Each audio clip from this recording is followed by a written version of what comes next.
السلام علیکم۔ ایک عورت کا شوہر زندہ ہو لیکن وہ پھر بھی بے آسرا ہو، اس کے سر سے چھت چھین لی جائے، کیا کہیں گے اس بے حس شوہر کو؟ آئیے معاشرے کی تلخیوں کو بیان کرتی ہوئی یہ سچ بیانی آپ کے سامنے پیش کرتے ہیں۔ ایک اکیلی عورت مرد کے بغیر کس طرح زندگی گزارتی ہے، ہمت سے کس طرح بچوں کو پالتی ہے۔ یہ کہانی سننا بہت ضروری ہے آپ سب کے لیے۔ اس سے پہلے ہمارے چینل سعیدہ وائس کو سبسکرائب کریں اور بیل کو پریس کریں۔ ہم غریب تھے لیکن ہماری زندگی اتنی مشکل نہیں تھی جتنی شادی کے بعد میری زندگی کو میرے شوہر نے اجیرن بنا دیا۔ میں غریب باپ کی امیر بیٹی۔ میرے والد ایک بہت ہی غریب مگر محنتی انسان تھے۔ میں نے ایسا کیوں کہا کہ میں ایک غریب باپ کی امیر بیٹی ہوں؟ کیونکہ میرے والد صاحب مزدور تھے، مکان بناتے تھے، جو ملتا اس میں ہم اپنا پیٹ پالتے۔ ہم 5 بہنیں اور 3 بھائی ہیں، میں سب سے بڑی ہوں۔ لیکن امیری اس لیے رہی کیونکہ غربت ہونے کے باوجود ہمارے والد نے ہمیں بڑے نازوں سے پالا۔ میں سب سے بڑی ہونے کی وجہ سے سب کی لاڈلی اور چہیتی تھی، ساتھ ساتھ خوبصورت بھی تھی، اسی وجہ سے لوگ مجھے بہت اہمیت دیتے تھے۔ میری والدہ ایک بہت ہی ذہین اور قابل عورت تھی۔ محلے میں ان کی قابلیت کے چرچے ہوتے تھے۔ گاؤں میں اگر کسی گھر میں لڑائی ہوتی یا کوئی مسئلہ حل کرنا ہوتا تو زمینداروں کے ساتھ میری والدہ کو بھی بلایا جاتا اور بڑے اعزاز کے ساتھ خود گاؤں کے وڈیرے ان کو لینے آتے تھے۔ وقت گزرتا گیا اور ہم چھوٹے سے بڑے ہو گئے۔ ہم بہنوں کے رشتے آنے لگے۔ کیونکہ میں سب سے بڑی تھی تو میری شادی کا سوچ رہے تھے میرے ماں باپ، اور میں شکل صورت کی بھی اچھی تھی تو میرے لیے رشتوں کی کمی نہیں تھی۔ اور پھر میری ماں کی شہرت اور میرے والد صاحب کی شرافت، بہت ہی سوچ سمجھ کر میرا رشتہ میرے بابا کے چچزاد بیٹے سے ہو گیا جن کا نام یاسین تھا۔ یاسین ایک ہوٹل میں کام کرتے تھے اور اچھا خاصا کما لیتے تھے، جس سے وہ اپنا وقت بہت اچھے طریقے سے گزار لیتے تھے۔ ہماری منگنی کی رسم کے بعد جلد ہی ہماری شادی بھی کر دی گئی اور یوں ایک لاڈلی بیٹی پرائی بن گئی۔ شادی کے کچھ دن تو زندگی بہت اچھی گزر رہی تھی، پر جیسے جیسے وقت گزرتا رہا ہمارے مسائل بڑھنے لگے، جن میں سب سے اوپر میری بے اولادی تھی۔ عورت کی زندگی تباہ کرنے کے لیے یہ بہانہ کافی ہوتا ہے کہ اس کو اولاد نہیں ہو تو جہنم اس کی زندگی کو بنا دیا جائے۔ میرے ساتھ بھی ایسا ہی ہوا۔ بچہ نہ ہونے کے سبب سسرال والے تانے دیتے، بانجھ پن کا ایک نشان میرے ماتھے پر لگا دیا گیا تھا۔ شوہر کا رویہ بھی خراب ہو چکا تھا، وہ میرا خرچہ پانی بند کر چکے تھے، اور ایسی لاڈلی بیٹی جن کو ان کے والدین نے غربت کے باوجود کبھی کسی چیز کی کمی نہ ہونے دی، اس کے شوہر نے اس پر ظلم توڑے صرف اس وجہ سے کہ اس نے اس کو کوئی اولاد نہیں دی تھی۔ اب آپ کی لاڈلی اور چہیتی بیٹی شوہر کا رویہ اتنا خراب ہو چکا تھا کہ وہ مجھے ایک حقیر شے جانتا تھا۔ مجھے ہر حق سے بری کر دیا گیا، بانجھ کا لقب مجھے دے دیا گیا۔ سسرال والے تو پہلے ہی ظلم و ستم کرتے تھے اور شوہر کے کان بھرتے تھے۔ ہمارا معاشرہ عورت کو عورت تب تک مانتا ہے جب تک وہ ایک ماں نہ بن جائے۔ اگر اس میں وہ صلاحیت نہیں تو اس کو عورت ماننے سے ہی انکار کر دیا جاتا ہے اور اس کے وجود کو ایک گالی بنا دیا جاتا ہے۔ میں نے اللہ پاک کے دربار میں روتے گڑ گڑاتے دن رات ایک کر کے اپنے لیے دعا کی، اے جہاں کے پالنے والے مجھ پر نظر کرم فرما، اور اللہ پاک نے میری دعا قبول کی اور مجھے 7 سال بعد خوشی ملی۔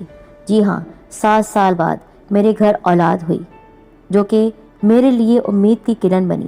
وہ دن میرے لیے عید کا دن تھا جب میرے وجود میں ایک اور وجود پل رہا تھا۔ اس دن میں ایک مکمل عورت بن چکی تھی، لیکن سسرال والوں کی فرمائش تھی کہ بیٹا ہونا چاہیے۔ اس وقت میری خوشی کو جیسے زنگ لگ گیا۔ اب یہاں سے ایک اور معاشرے کی روایت سامنے آ گئی، پر میں اللہ عز و جل کی اس دی ہوئی نعمت پر خوش تھی، اور دیکھا جائے تو یاسین بھی بہت خوش تھے اور ان کی خوشی انتہا تک تھی۔ ان کا سلوک میرے ساتھ بہت اچھا ہو چکا تھا۔ جو ظلم وہ مجھ پر کر رہے تھے بے اولادی کی وجہ سے، اب وہ میرا بہت خیال رکھتے تھے۔ جیسے جیسے ولادت کا وقت قریب آیا، سانسیں اپنی رفتار کو تیز کرتی جا رہی تھی۔ بالآخر وہ خوبصورت وقت آ گیا کہ مجھے اللہ پاک نے بیٹی سے نوازا۔ بیٹی کا سن کر سسرال والوں کے چہرے اتر گئے۔ یاسین کو میرے خلاف کرنے کی سازشیں کرنے لگے، لیکن یاسین نے کسی کی بھی نہیں مانی، کیونکہ ان کو بیٹیوں سے کوئی بھی نفرت نہیں تھی، بلکہ وہ بہت خوش ہوئے تھے کہ ہمیں پہلی جو چیز ملی وہ بیٹی ملی۔ پہلا تحفہ بیٹی ہوئی، اور ہر جگہ مٹھائیاں بھی تقسیم کی۔ ہمارے دن پھر سے اچھے ہو گئے۔ یاسین نے بھی ہوٹل جانا شروع کر دیا، اور ایسے ہی ہمیں دوسری بیٹی بھی پیدا ہوئی۔ ہم ایک بار پھر خوشی سے جھوم اٹھے۔ ہم نے اللہ تعالیٰ کی رحمت کو اپنے سینے سے لگایا۔ 2 بیٹیوں کے بعد اللہ تعالیٰ سے اگر خواہش تھی تو ایک بیٹے کی تھی، اور میرے رب پاک نے وہ خوشی بھی میری پوری کر دی۔ سمجھ نہیں آ رہا تھا اللہ تعالیٰ میری دعائیں قبول کر رہا ہے، میری کوئی نیکی ہے جو کام آ رہی ہے۔ بیٹے کی ولادت کے بعد ہماری بیٹیوں کی عمر 15 سال ہو چکی تھی۔ اس دن ہمیں اپنی قسمت پر ناز ہوا، کیونکہ بیٹا نہ ہونے کے سبب سسرال کی طرف سے چلتی سازشیں کامیاب ہونے والی تھیں کہ بیٹا ہوا۔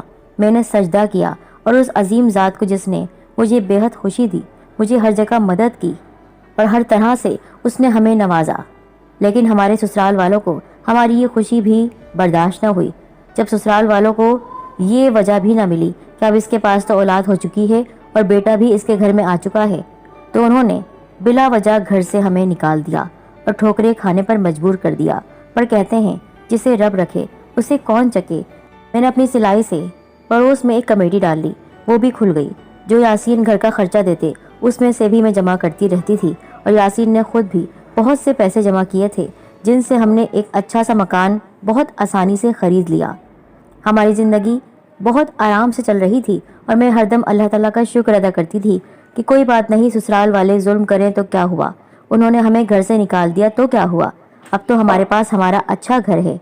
لیکن یہاں پر بھی ہماری خوشیوں کو نظر کھا گئی۔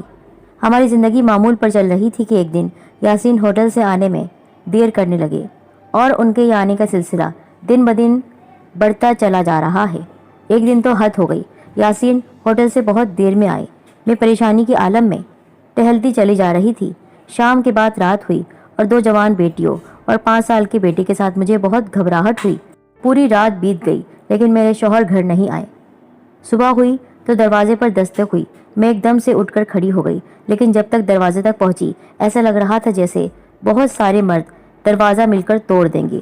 اپنی رفتار کو تیز کرتے ہوئے جب میں دروازے تک پہنچی تو آواز آئی، یاسین، یاسین۔ میں گھبرا کے پوچھنے لگی کون ہے، تو باہر سے بہت سے مردوں کی آواز آئی جو کہ زور زور سے چلا کے باتیں کر رہے تھے اور یاسین کو گندے اور بیہودہ الفاظ میں مخاطب کر رہے تھے۔ پڑوس میں سے ایک شریف آدمی آیا جس نے ان سے سب بات کی اور سارا ماجرا پوچھا، تو کہا کہ یہ جو اندر موجود ہیں یہ پردہ پوش خاتون ہیں، آپ ہم سے بات کریں۔ یوں خواتین سے بات کرنا اچھی بات نہیں ہے، جو بھی بات کرنی ہے ہم سے کریں، وہ ہماری بہن جیسی ہے۔ اس وقت میرے پیروں سے زمین نکل گئی۔ تب میں نے یہ بات سنی، تب مجھے یہ پتہ چلا کہ میرے شوہر کوئی شریف آدمی نہیں تھے، بلکہ وہ بہت بڑا نقصان کر چکے تھے، کیونکہ وہ جوا کھیلتے تھے۔ اس نے مالک کو بھی بہت بڑا نقصان دیا تھا۔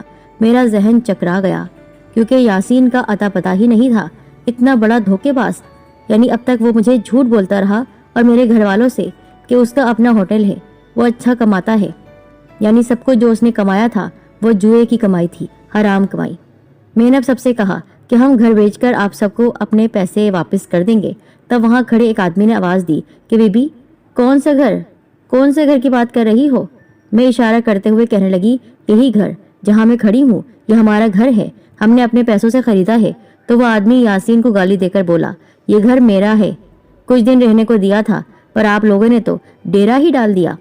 کچھ دنوں کے لیے اگر گھر دے دیا تو آپ لوگوں نے اس پر قبضہ ہی جما لیا۔ ارے یہ تو ہمارا گھر ہے، ہم نے خریدا تھا اپنے پیسوں سے، کوئی پیسے ویسے نہیں۔ تمہارے شوہر نے نہ صرف ہم سے قرض لیے ہیں بلکہ جوئے میں ساری رقم ہار دی ہے، اور تم سے بھی جھوٹ بولتا رہا کہ یہ تمہارا گھر ہے۔ یہ تمہارا گھر ہرگز نہیں ہے، تمہارے سر پر نہ چھت ہے نہ تمہارے پیروں میں زمین۔ اس وقت سچ میں میرے سر پر آسمان آ گرا تھا۔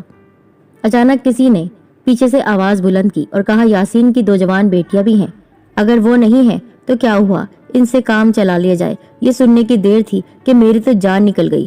وہ لوگ ابھی گھر میں نہیں آئے تھے اور بہت اشتعال میں تھے۔ میرے پڑوسی نے، جو کہ بہت شریف انسان تھے، انہوں نے ان کو روکے ہوئے تھا۔ اب میں سمجھ گئی کہ یہاں میرا رہنا خطرے سے خالی نہیں ہے، کیونکہ میرا شوہر فرار ہو چکا ہے۔ اپنی بچیوں کو خود سے لپٹایا، ان کا سایہ بن گئی۔ اپنی دونوں جوان بیٹیوں کو اور چھوٹے بیٹے کو ہمراہ لے کر گھر کے دوسرے دروازے سے میں چپکے سے باہر نکل گئی، کیونکہ ان سب کی نظر میری بیٹیوں پر تھی۔ گھر سے نکل کر سیدھا اپنے بھائیوں کے گھر گئی، سارا قصہ سنایا۔ پر کہتے ہیں نا کہ جب کشتی مجدار میں پھنسی ہو تو کوئی سہارا تک نہیں دیتا، میرے ساتھ بھی ایسا ہی ہوا۔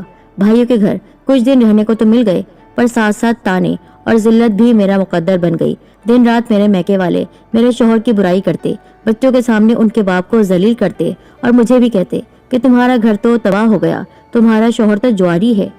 عیاش آدمی ہے, تم سب کو تباہ کر دیا, ایک چھت بھی تھی وہ بھی چھین لی, یعنی دھوکہ دیتا رہا.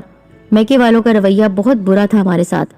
ان کے رویوں کو دیکھ کر بہت بار وہاں سے نکلنے کا سوچا, پر جب نظر جوان بیٹیوں پر پڑتی تو اپنے ارادے سے پھر جاتی, کیونکہ جیسا بھی وقت تھا پر میری بیٹیوں کی عزت محفوظ تھی اس گھر میں. اسی وجہ سے ہر طرح کی ذلت سہتی رہی. میری بھابیاں میری بچیوں سے نوکرانی کی طرح کام کرواتی تھیں, تانے الگ دیتی تھیں, ان کو الگ کوستی تھیں, اور وہ چپ چاپ سب سہتی تھیں, کیونکہ ان کو پتا تھا ان کے باپ کا کیا ہوا ان کے آگے آ رہا ہے. صبر اور ضبط کی مثال بنی ہوئی تھی میری بیٹیاں. میں الگ کام کرتی تھی. میں تو سمجھ رہی تھی میری زندگی بہت خوشحال ہے, سر پر چھت ہے, پر اس نے تو ہمارا سب کچھ چھین لیا تھا. ایک دن اسی سوچ میں گم تھی کہ دروازے پر دستک ہوئی. دیکھا تو یاسین کا ایک دوست تھا جو اپنے ساتھ اچھی خاصی رقم لے کر آیا تھا, ساتھ ہی ایک خط بھی تھا. اس نے باہر سے مجھے آواز دی اور کہا, یہ یاسین نے بھیجا ہے. اس پر ایک گھر کا پتہ لکھا ہوا تھا جو کہ کراچی میں تھا. میں نے کچھ سوچا, تجسس ہوا کہ خود کیوں نہیں آئے. ایک بار دھوکہ کھا چکی تھی, لیکن وہ میرا شوہر تھا, مجھے اس پر یقین کرنا تھا. بہت سوچنے کے بعد فیصلہ کر لیا کہ مجھے جانا چاہیے, جبکہ بھائیوں کو اعتراض تھا کہ ایسے کسی اجنبی جگہ جہاں کبھی گئی ہی نہیں وہاں جانا مناسب نہیں, جبکہ یاسین خود بھی نہیں آئے. میکے کی بدسلوکی سے پریشان تھی, اس لیے جانے کو ترجیح تھی. میرے میکے والوں نے مجھے مجبور کر دیا کہ میں یہ قدم اٹھاؤں اور ایک اجنبی دوست کے ساتھ اجنبی جگہ جاؤں. میں نے اپنا سارا سامان لیا اور بچوں کے ہمراہ کراچی آ گئی. دل میں بہت سے وسوسے تھے جو اندر کھوکھلا بنا رہے تھے میرے دل کو. اسی وسوسوں کے ساتھ بالآخر سفر مکمل ہو گیا. ہم کراچی پہنچ گئے. دل کو بہت بڑی تسلی ملی جب اسٹیشن پر یاسین کو دیکھا. یاسین ہمیں اپنے ساتھ ایک فلیٹ میں لے کر چلے, جہاں ہم نے قیام کیا, کھانا کھایا اور کچھ سوال کیے جن کے جواب نہ ملے. صبح کو یاسین کام کے لیے چلے گئے اور میں بچوں کے ساتھ گھر کے کام میں لگ گئی. انہی دنوں یاسین کی والدہ کی ایک رشتہ دار جو اسی شہر میں رہتی تھی فوراً ہم سے ملنے چلی آئیں, کیونکہ انہیں پتہ چلا تھا کہ یاسین کی بیوی اور بچے وہاں آ گئے ہیں. بہت اچھی اور نیک خاتون تھی. ان کا نام گلبانو تھا. ان کے 2 جوان بیٹے اور 3 جوان بیٹیاں تھیں. ان کی خوش اخلاقی کی وجہ سے میں ان سے بہت گھل مل گئی. ہم نے شام کی چائے ساتھ پی اور پھر وہ اپنے گھر کو روانہ ہو گئی. کچھ دن تو ہمارے بہت اچھے گزرے, لیکن وقت نے ایک بار پھر پلٹا کھایا. ایک بار پھر تاریخ دہرائی اور یاسین کی کوئی خبر نہیں ہوئی. رات بھر اسی رات کو کوستی رہی اور یوں ہی صبح ہو گئی. مالک مکان آئے اور کہا کہ یاسین ایک فیکٹری کے پیسے لے کر بھاگ گیا ہے اور ابھی تک اس کا کوئی سایہ تک نظر نہیں آیا ہے. اس نے کہا, براہ کرم آپ یہ مکان چھوڑ دیں, کہیں ایسا نہ ہو کہ آپ کا بوجھ ہمارے سر پر بڑھ جائے. پہلے یہ بتاؤ کہ سچ میں اس کی بیوی ہو یا پھر کوئی رکھیل, کیونکہ وہ آدمی تو دھوکے باز ہے. کیا پتا ہر جگہ ہر شہر میں اس کی رکھیل پھر رہے ہوں اور بچے بھی اس کے ساتھ ہوں. میں نے کہا, ایسی بات نہیں ہے, نکاح ہوا ہے, بیوی ہوں ان کی, اور یہ ان کے اپنے بچے ہیں. ان کی باتیں سن کر افسردہ تو بہت ہوئی تھی, پر رونا نہیں آیا. میں نے اس دن سے قسم کھائی کہ اب یاسین کو اور برداشت نہیں کر سکتی, کیونکہ اس نے بہت ذلت دی, رسوائی دی. اب اور نہیں, اب مجھے اپنے بچوں کا باپ بھی بننا تھا. اور میں نے بڑی ہمت کی اور اجنبی شہر میں انجان جگہوں پر چل نکلی. تپتی دھوپ, کوئی سایہ نہیں, کوئی دیوار نہیں, بھوک سے نڈھال بچے اور پیاس کی شدت سے لپکے ہم تھک ہار کر فٹ پاتھ پر بیٹھ گئے. اچانک سے مجھے یاسین کی رشتہ دار گل چاچی کا خیال آیا. انہوں نے اپنا نمبر ہمیں بتا دیا تھا. میں نے کچھ پیسے کا بیلنس کروا کر ان کو فون کیا اور سارا قصہ سنایا. انہوں نے جلد ہی اپنا بیٹا ہمارے پاس بھیجا اور اپنے گھر بلوا لیا. ان کے گھر کا ماحول بہت ہی اچھا تھا, بہت ہی شریف لوگ تھے. وہ خاتون بہت ہی نیک تھی, لگتا ہی نہیں تھا کہ وہ یاسین کی رشتہ دار خاتون ہے. وہاں پر میں اپنے بچوں کو محفوظ سمجھ رہی تھی. اس وقت میری بڑی بیٹی 20 سال کی تھی, چھوٹی بیٹی 19 سال کی اور بیٹا 14 سال کا ہو چکا تھا. میں سلائی جانتی تھی اور بیٹیاں بھی. ہم ان کے گھر اور محلے کی سلائی کرنے لگے اور بہت کم وقت میں ہم مشہور ہو گئے. اسی سلائی سے ہم اپنا وقت بہت اچھا گزار لیتے تھے. گل چاچی بھی ہماری بہت مدد کرتی تھی. دیکھتے ہی دیکھتے ہماری سلائی کے چرچے ہونے لگے. اب ہم اپنا بوجھ خود اٹھا سکتے تھے آسانی کے ساتھ. گھر انہوں نے ہمیں فراہم کر دیا تھا. میں نے گل چاچی سے بات کی اور کہا کہ ہمیں اپنے گھر کے پاس ہی کوئی کرائے کا مکان دلا دیجیے جہاں ہم اپنے بیٹے کے ساتھ رہ سکیں. انہوں نے بہت اختلاف کیا کہ نہیں بیٹا, یہ تمہارا گھر ہے, یہاں پر رہو اپنا گھر سمجھ کر. لیکن ہم نے ان سے کہا, آپ نے جتنا کیا آپ کی مہربانی ہے, ورنہ اس دور میں تو اپنے بھی اپنے نہیں ہیں. میرے تو اپنوں نے بھی میرا ساتھ نہیں دیا. آپ نے تو غیر ہو کر مجھے ایک گھر دیا, پناہ دی, عزت دی, حفاظت کرنے والی چھت دی. لیکن آپ ہمیں ایک کرائے کا مکان دلا دیجئے۔ انہوں نے پھر ہمیں اپنے ہی محلے میں ایک اچھا مناسب کرائے کا مکان دلا دیا۔ کچھ وقت کے بعد گل چاچی نے میرے بیٹے کو کمپنی میں لگوا دیا، جہاں اس کو 6,000 تنخواہ ملتی تھی اور باقی سلائی وغیرہ ہم کرتے تھے، اس سے گزر اوقات اچھی ہو جاتی تھی۔ میں اور میری بیٹیاں بہت محنت کرتی تھیں، ہم نہیں چاہتے تھے ہم کسی پر بوجھ بنے اور ہمیں کسی کے سامنے ہاتھ پھیلانا پڑے، اور اللہ کا کرم ایسا ہوا کہ ہم نے کبھی کسی سے قرض تک نہیں لیا۔ جو کچھ ہمارے پاس تھا اسی چادر میں ہم نے پیر پھیلائے۔ گل چاچی بہت اچھی تھیں، ان سے بہت اچھے تعلقات ہونے کے سبب انہوں نے اپنے دونوں بیٹوں کے لیے میری بیٹیوں کا انتخاب کیا، جس میں سے بڑی کی شادی جلدی کر دی گئی، چھوٹی کو رہنے دیا کیونکہ اس وقت مجھے اس کی ضرورت تھی۔ کچھ سال گزرنے کے بعد بیٹے کو اچھی سی کمپنی میں نوکری بھی مل گئی اور اس کی تنخواہ بھی بہت مناسب ہو گئی۔ میں تو جیسے جیت گئی تھی زندگی کو اور اپنے آپ کو اور اپنے بچے کو۔ ہم نے کمیٹی ڈال کر ایک پلاٹ کا ٹکڑا خریدا، جہاں تھوڑا تھوڑا کر کے ہم کام کرواتے تھے، اور پھر ایک دن آخر رہنے کے قابل ہو گئی وہ جگہ۔ اس وقت بیٹا بھی شادی کی عمر تک آ چکا تھا۔ بیٹی کی شادی اپنے دیور کی بیٹی سے کی اور اس کے بعد اپنی چھوٹی بیٹی گل چاچی کے بیٹے سے نکاح کروا دی گئی، اور یوں ہوا کی بیٹی نے منزل پار کر دی اور دنیا کو بتا دیا کہ عورت کمزور نہیں۔ کہا جاتا ہے کہ معاشرے میں مرد کی ضرورت ہے، اگر مرد ہوتا ہے تو عورت رہ سکتی ہے، لیکن میری اس کہانی سے وہ عورتیں جو ہمت ہار بیٹھتی ہیں اور کہتی ہیں کہ ہمیں اس دنیا میں رہنے کے لیے، اس معاشرے میں رہنے کے لیے مرد کی ضرورت ہے۔ میرا مرد تو مجھے چھوڑ کر جا چکا تھا، اس نے میری ذمہ داری اٹھائی نہیں بلکہ مجھے اس نے بدنام کر دیا۔ کتنے لوگوں سے بچتی بچاتی میں ایک اچھے خاندان کے پاس آ گئی۔ یہ اللہ کا کرم تھا، اللہ تعالیٰ نے میرا ساتھ دیا، یعنی سب سے بڑی ذات اللہ تعالیٰ کی ہے، اس کے ہونے سے کوئی آپ کا کچھ بھی نہیں بگاڑ سکتا ہے، وہی آپ کی حفاظت کرنے والی ذات ہے۔ اس لیے اگر حفاظت مانگنی ہے تو اللہ سے مانگے۔ میں بنت حوا صرف اتنا ہی کہنا چاہتی ہوں کہ ہمت ہونی چاہیے، زندگی تو کہیں سے بھی شروع کی جا سکتی ہے۔ میں یہ نہیں کہتی کہ اس معاشرے میں رہنے کے لیے مرد کی ضرورت نہیں ہے، بہت سارے مرد ہوتے ہیں جو اپنی ذمہ داری اٹھاتے ہیں، لیکن میرے شوہر جیسے مرد جو اپنی ذمہ داری نہیں اٹھاتے ہیں، ہر بار ہمیں چھوڑ کر بھاگ گئے۔ کس طرح رسوائی سے ہم اس جگہ سے نکلے ہیں یہ ہم ہی جانتے ہیں، لیکن اللہ کا ساتھ تھا تو اس نے ہمیں آج اس قابل بنا دیا کہ میں خوشحال زندگی گزار رہی ہوں۔ میرا بیٹا میرے ساتھ ہے، بہت فرما بردار ہے، بہت عزت کرتا ہے۔